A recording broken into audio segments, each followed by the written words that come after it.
If I were the devil. If I were the devil. If I were the prince of darkness, I'd want to engulf the whole world in darkness, and I'd have a third of its real estate and 4/5 of its population, but I wouldn't be happy until I had seized the ripest apple on the tree. So I'd set about, however necessary, to take over the United States. I'd subvert the churches first. I'd begin with a campaign of whispers. With the wisdom of a serpent, I would whisper to you as I whispered to Eve, do as you please.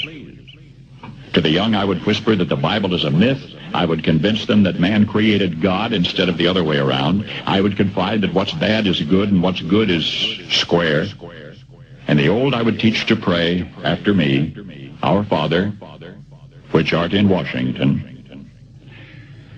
And then I'd get organized. I'd educate authors in how to make lurid literature exciting so that anything else would appear dull and uninteresting. I'd threaten TV with dirtier movies and vice versa. I'd peddle narcotics to whom I could. I'd sell alcohol to ladies and gentlemen of distinction. I'd tranquilize the rest with pills. If I were the devil, I'd soon have families at war with themselves, churches at war with themselves, and nations at war with themselves, until each in its turn was consumed. And with promises of higher ratings, I'd have mesmerizing media fanning the flames. If I were the devil, I would encourage schools to refine young intellects, but neglect to discipline emotions. Just let those run wild. Until before you knew it, you'd have to have drug-sniffing dogs and metal detectors at every schoolhouse door. Within a decade, I'd have prisons overflowing. I'd have judges promoting pornography.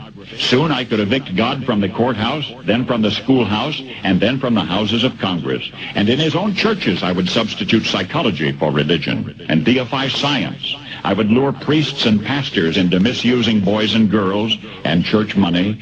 If I were the devil, I'd make the symbol of Easter an egg and the symbol of Christmas a bottle. If I were the devil, I'd take from those who have and give to those who wanted until I had killed the incentive of the ambitious.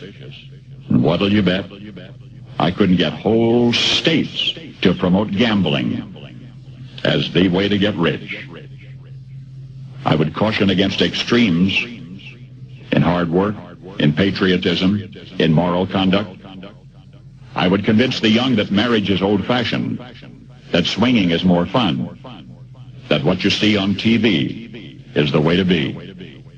And thus I could undress you in public, and I could lure you into bed with diseases for which there is no cure. In other words, if I were the devil, I'd just keep right on doing what he's doing.